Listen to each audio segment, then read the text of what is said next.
Let's f***ing roll. All right, welcome back. We're in the McBaster studio in Foco, USA. Welcome to SaltyMF Go. Today we're really excited to talk about surfing, the surfing culture.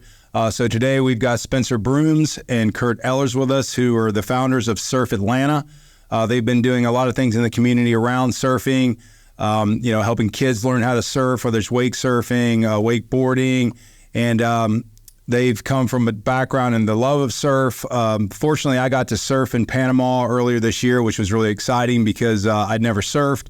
So I kind of got that surf bug. So Spencer and Kurt, welcome to the show. Yeah, absolutely. Thanks for having us. Awesome. Thanks for having us. Appreciate it. Yeah. Also, I'm going to mention Kurt is one of our sponsored surfers here on Lake Lanier, and he's done a good job. Pulled a number 3 up an attorney in Johnson City. So congrats to him. Thanks, man. I appreciate it. Yeah, so Spencer, tell us a little bit about Surf Atlanta, like how it got started. I know you weren't a native to Atlanta, right? You basically moved here, so yeah, all the landlocked surfers here in Atlanta, they're going to have a pretty good outlet after this show. Yeah, so I grew up in coastal Florida, coastal South Carolina.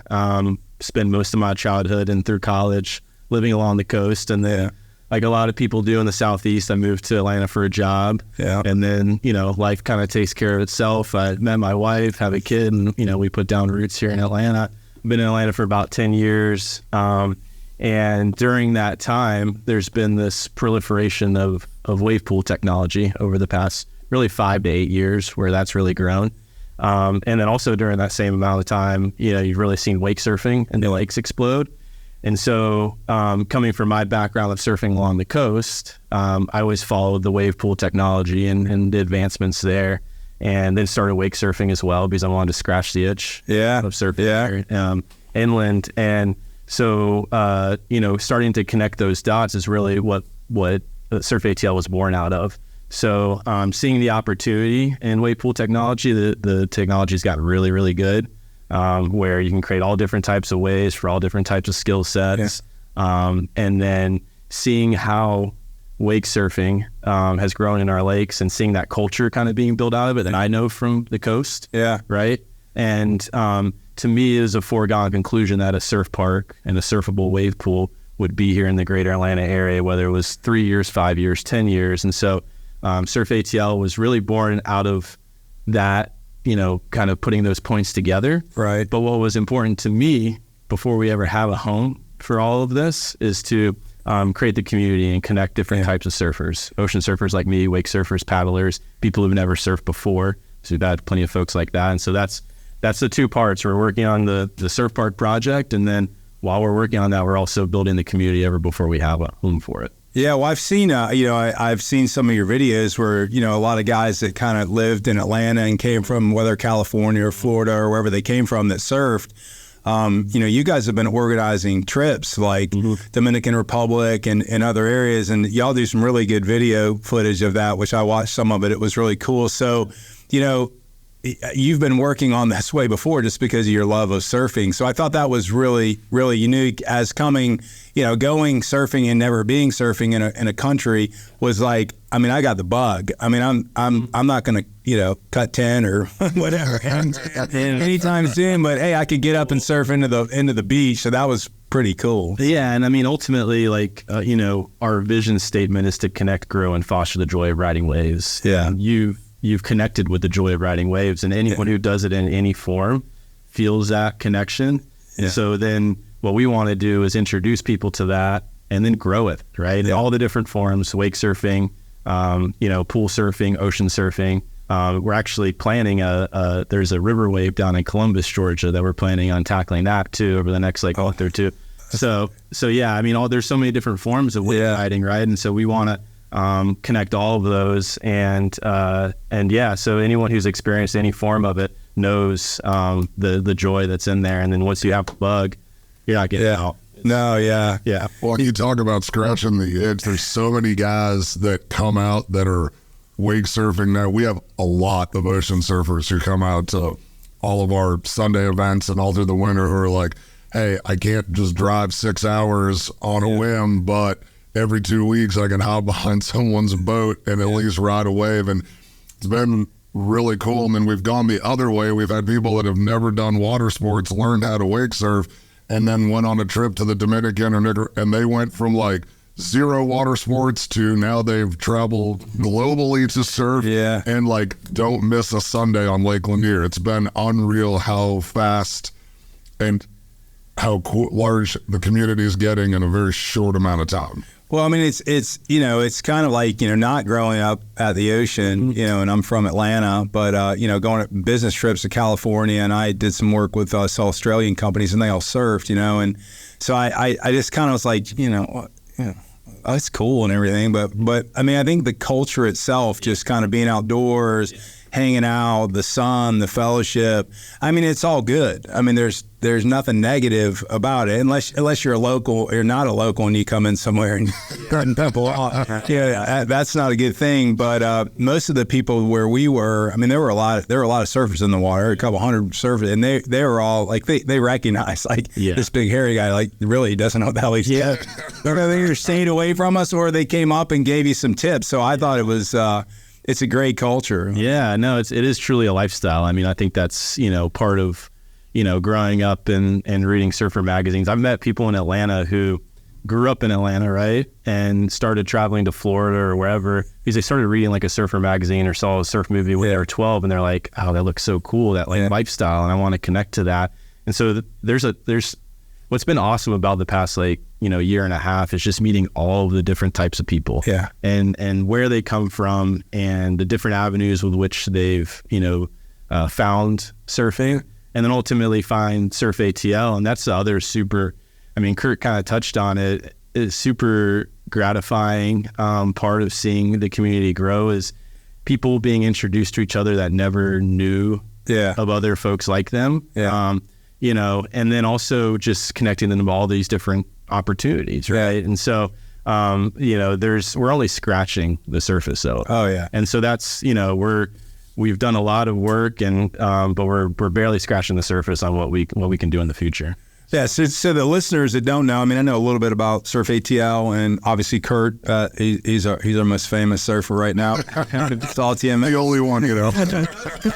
in Indiana. That's right. Yeah, they're out there working in Indiana, but I think that the coolest thing, I think, as far as like when you start looking at these wave parks, which I haven't, you know, I didn't know a lot about the wave parks, but I've seen some of the technology. I mean, there's not many in the United States, so it's not like, hey, there's a wave park in every city. So what you're trying to accomplish here in Atlanta, I think, is a really big deal. It's not only going to be, you know, great for the community, it's going to be good give people an introduction to a different sport that, you know, they're going to love it. Like it's not like something they're going to go, no, I don't think I'm going to do it, because unlike wakeboarding, where, you know, I can wakeboard and I'm okay, but I'm not great.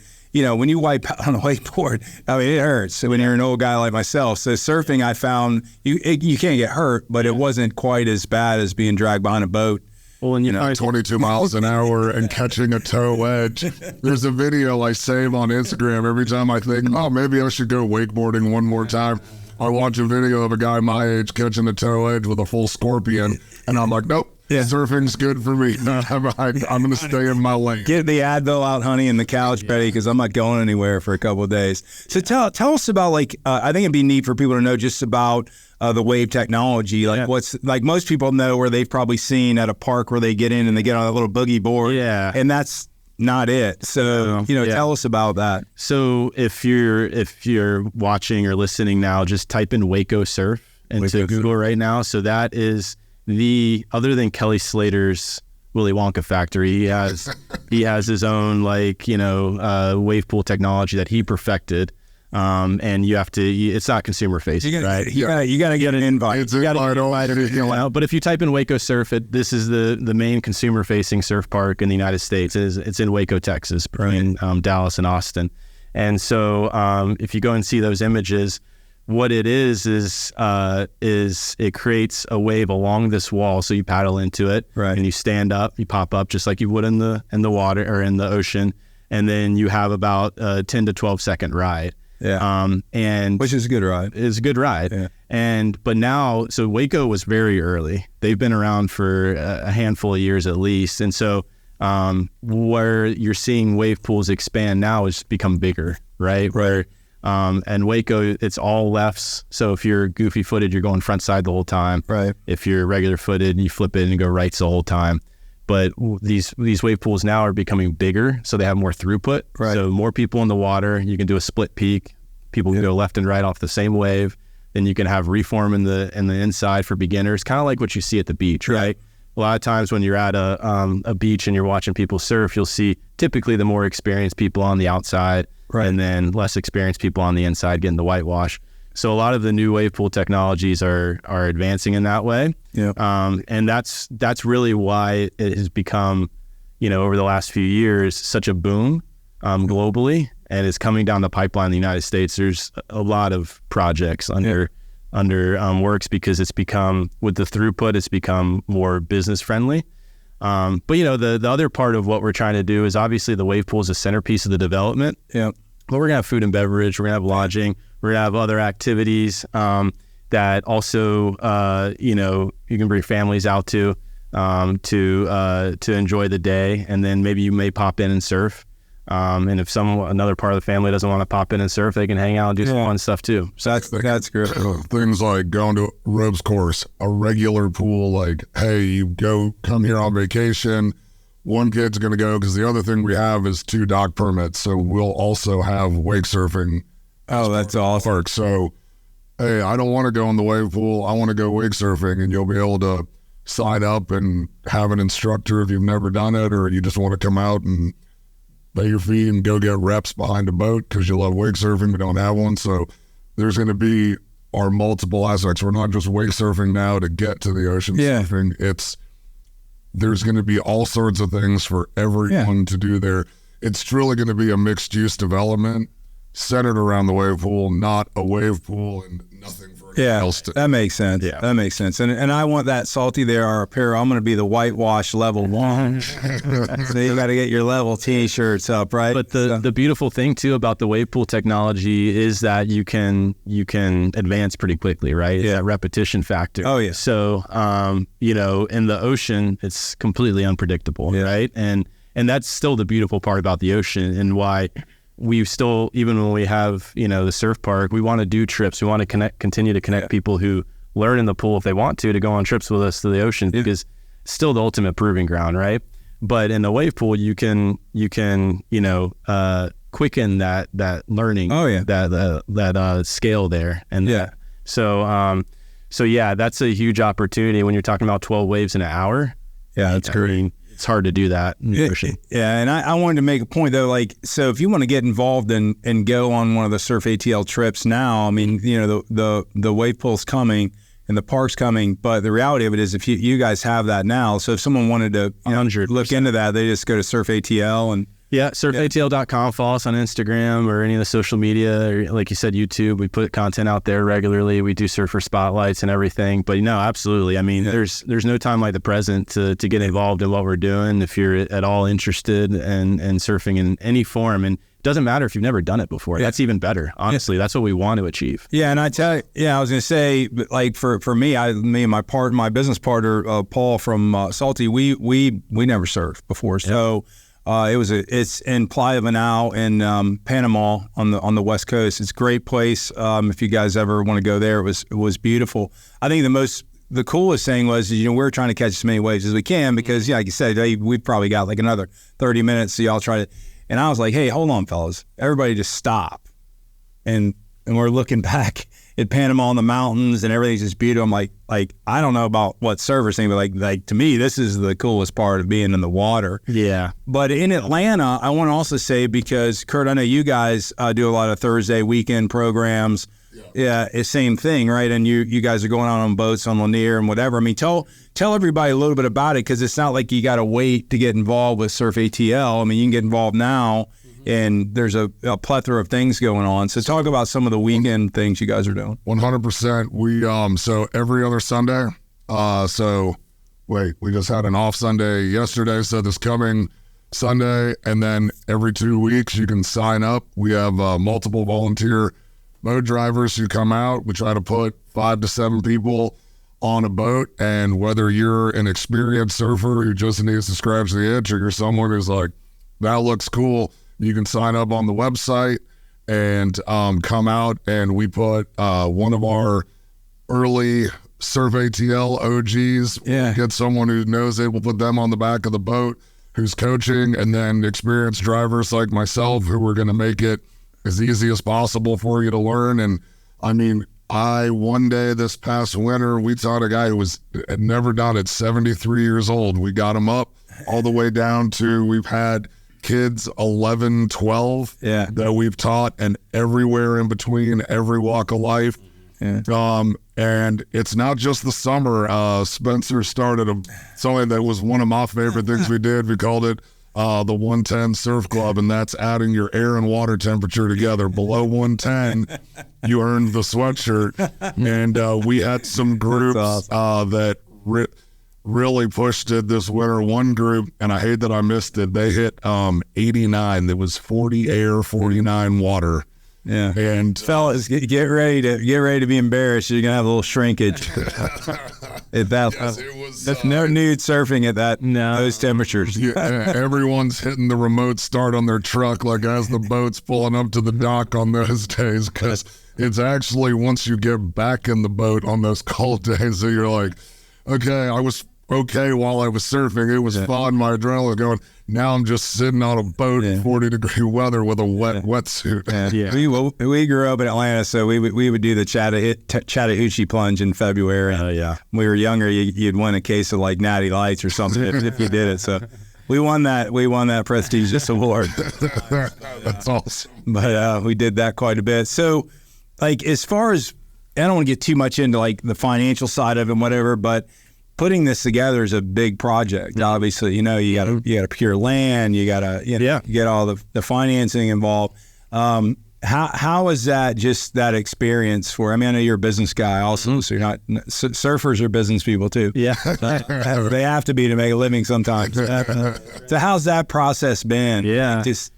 For you guys. Yeah. So for me, it's one of those things about bringing the right people to the table at the right time with the right skill sets, because I'm not a developer, right? Yeah. So I have domain expertise, and then I've helped, grow businesses too. Like the agency I started with when I moved here to Atlanta, started with 7 people, now we're 60. I work as an analytics director in my full time.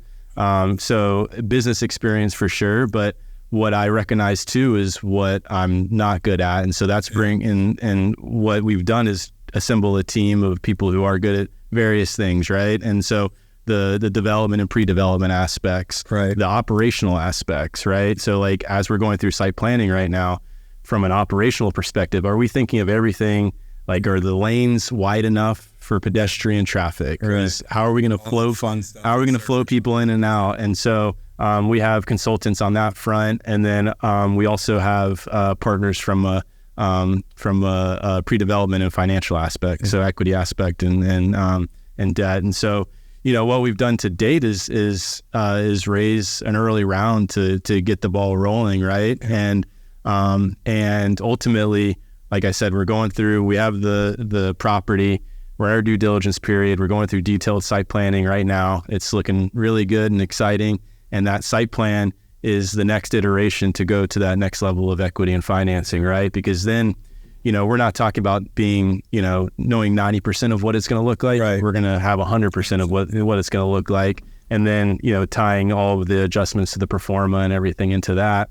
So we're actually planning over the next month or two to make a public announcement on the actual where we're going to be, what the site plan is going to look like, and we're going to work in conjunction with that with the investor meeting at the end of September.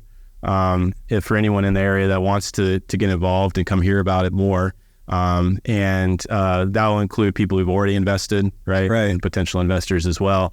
But really, our partner, Commenda Capital, Commenda Real Estate, is tasked with taking that next level too. So, well, I would say I can make a pretty good bet that it's going to be a really good investment, because it's going to be unique, and it's not like there's something, it's not like there's a bunch of these around. And I think with what's going on in the world today, specifically, I wouldn't call this an extreme sport, but with sports like that, where kids can get outdoors, and it's safe. It's pretty safe in a controlled environment like that, right? I mean, it's not like you're skateboarding and you're going to hit hard concrete. So I think a lot of these local skateboard parks and stuff you'll gain some new fans, I would think. Absolutely. Yeah.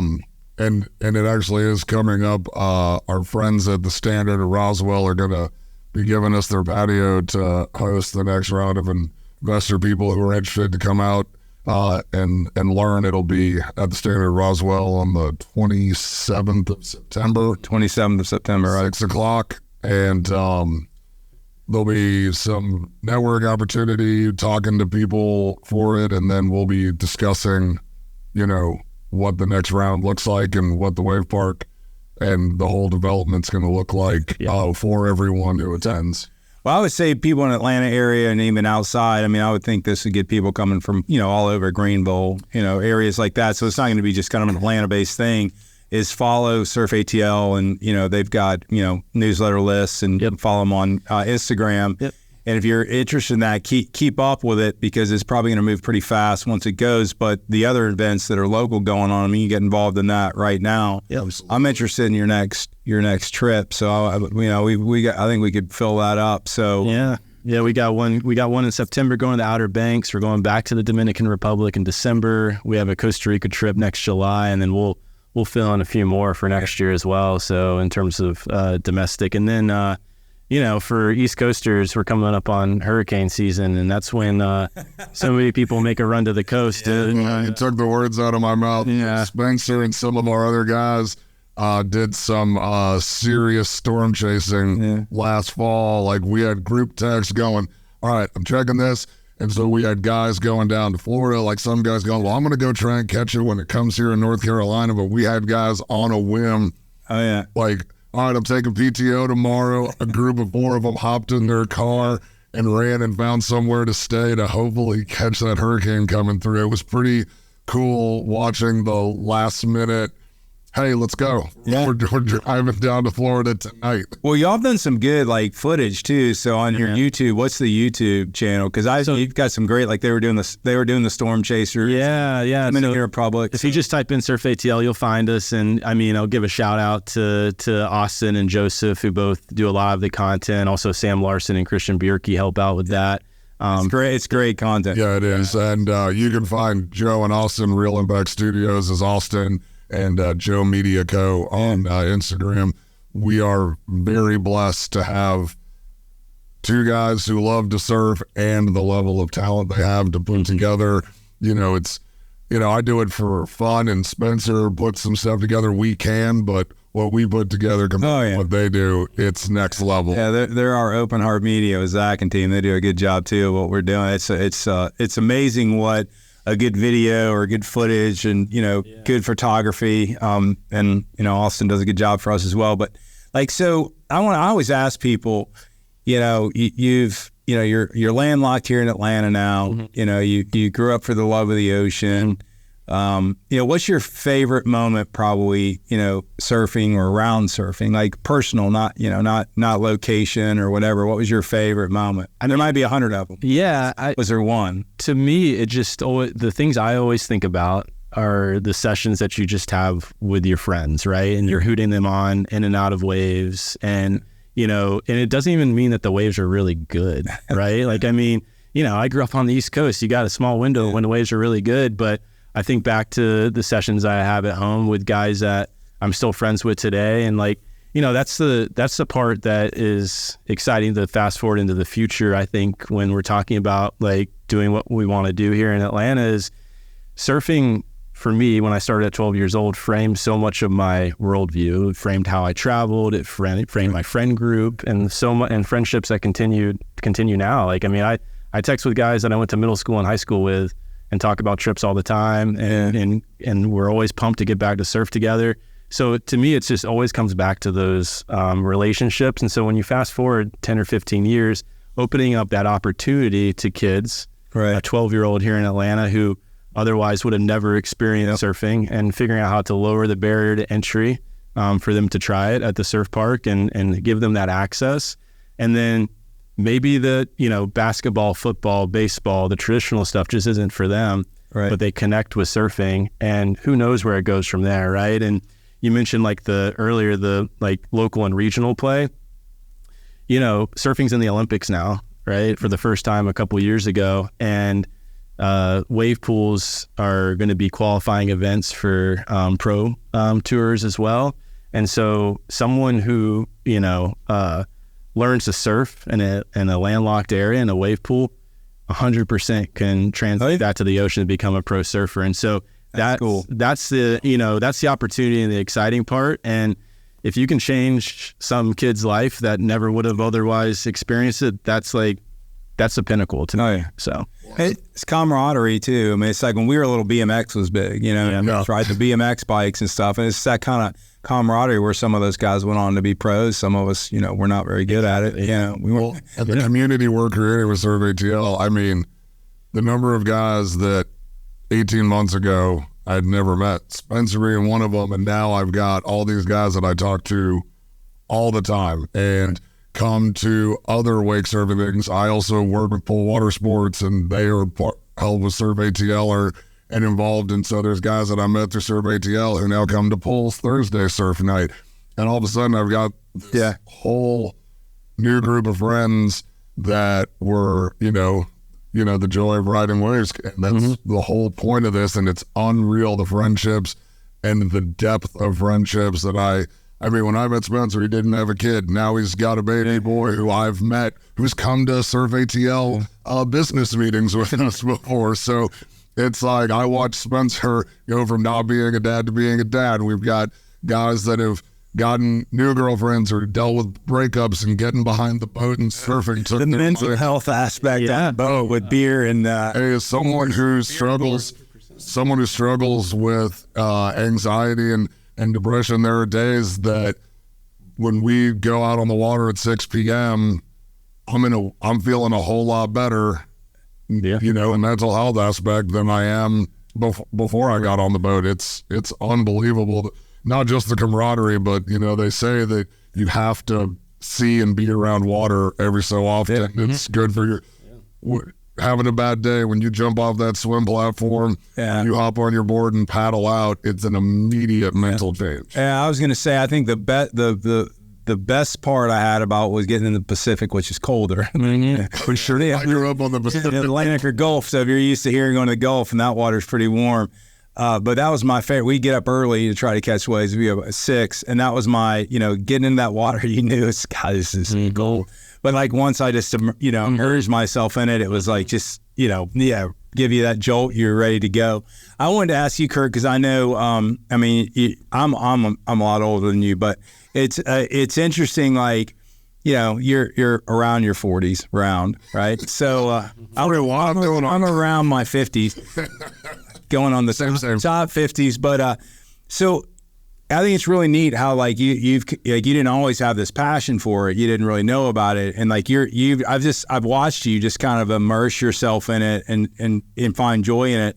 So like you just mentioned some of the reasons why you like it, but I commend you. I think that's pretty awesome. That's why when you're like, hey, I like your Salty brand, let's do something. I mean, I was really pumped. You're like really progressing. Like, I first I'm like, I don't know. This guy's like 6'8", has to be him hit on a damn surfboard or whatever. Prototypical wake surfer. I go to the competitions.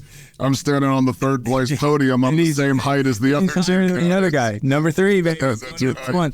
But I think that's really awesome, because I think when we get when we're younger, I was an athlete. We were probably all athletes, but like, you got to find that passion again. And I think wake surfing is an awesome thing. Like you said, I don't know if anybody can do it, but you can at least enjoy it. And I don't know, just give me kind of some of your top 3 things other than the camaraderie and what you just mentioned that like you really like about it. Like what? So even I will say I'm a pretty good rider. I'm hanging in, doing decent at the comps, but I will say, and Spencer's heard me say this 100 times, I'm a better coach than I am a rider, because I work with guys who are throwing way bigger tricks than me, but there's something about this sport, and I only started in 2018. Literally had ridden once before buying my own boat and got my butt kicked for the first 2 seasons. Didn't know a ton of other people that did it. It was a lot of my dad and wife driving me and me trying to learn on a boat that I was making surf, but I picked up the mechanics of it and coaching it fastest. And I'll never forget, I had a buddy of mine, probably my third season, they were camping, and all of his nephews figured out how to get up. They had this big family, but his niece couldn't. And everyone on the boats were yelling, try this. And he goes, hey, will you come out? So I sat on the back of the boat, and he tells his brothers and his nephews, like, all of you, shut the hell up. Nobody talks while she's in the water. Let Kurt do his thing. And I sat on the back of the boat. 3 attempts, we had her up, and the smile on someone's face when they get up wake surfing. Now, some of these guys we've had out who somehow like watch it and go, oh, I do it like this, and they pop up. But the guys that you see are the people we had last summer who tried all summer before they really got it. There's 2 times you get really big smiles in wake surfing early on. First time you get up and don't just fall right back over, and the first time you throw the rope and don't fall out of the wave. And the smile on people's faces is, and how loud the boat gets of all these other people, because, you know, sometimes people are nervous to try because, like, 8 people went before them who all got up and were shredding, and they're like, oh, now I'm going to look like an idiot. And I tell everyone when we're teaching, whether I'm driving or sitting on the back of the boat, don't apologize. Trust me, I'd be happy to show you some videos from 2018 of what, and I was a lot heavier back then, of what a fat guy trying to learn how to wake surf looks like. You're doing just fine. And so it's really been the coaching aspect for me and that reward. And I love riding. It's really been an incredible journey. With me, I get in and out of a lot of hobbies, and even my wife said, she's like, oh, you really stuck with this one. Like, we're going on 6 seasons, you know. That's all. But it's been incredible. And so I joke that I waited till I was 40 to become a sponsored athlete. Yeah. And watch this guy. Remember the name, the SaltyMFer. Well, mate, I'll leave in closing to you guys like anything we haven't discussed, because I really, you know, Surf ATL is doing some really cool things. I know as far as the land acquisition they just did and all the things that Spencer talked about, but there's so many ways to get involved in it, and this thing's going to be a winner. You know, it's coming, it's going to be here, and I think it's going to be great for the community, to be honest with you, specifically for, you know, younger people that want to get involved in this. It gives them an outlet, like you said. So it's not like you're putting in a screen machine or a, you know, it's something that I think is really good, promoting physical activity, being outdoors, you know, the camaraderie, learning, teaching. So, you know, I'll let you guys close on that before I close. But I'm glad we got involved with my introduction to surfing not too long ago. You know, when we both kind of connected, I was like, yeah, I get it. I get it. So it's so funny when we first met that you know, I was talking to you about wake surfing and Surf ATL, and you're like, I just came back from Panama. And I was like, what an interesting time for this meeting to happen. You know, I am a firm believer everything happens for a reason, but yeah, the physical activity and benefiting the community, and like Spencer said, it's also going to be a benefit for the community from a, you know, for the county, for tax revenue, like benefiting our county, because we're bringing something that will be bringing some of the best surfers from around the world to Atlanta and to go surfing. Wait, you're flying to Atlanta for a surf competition? What are you talking about? So it's really incredible what we're doing, both benefiting people who may have never had the opportunity to try something, and how it's going to be, you know, benefit for the community, both with creating jobs and tax revenue. Yeah, and that's all great, but screw it, it's about surfing. It is, but I think it's government talk. Forget that. It's about surf. Get out there and surf, man. No.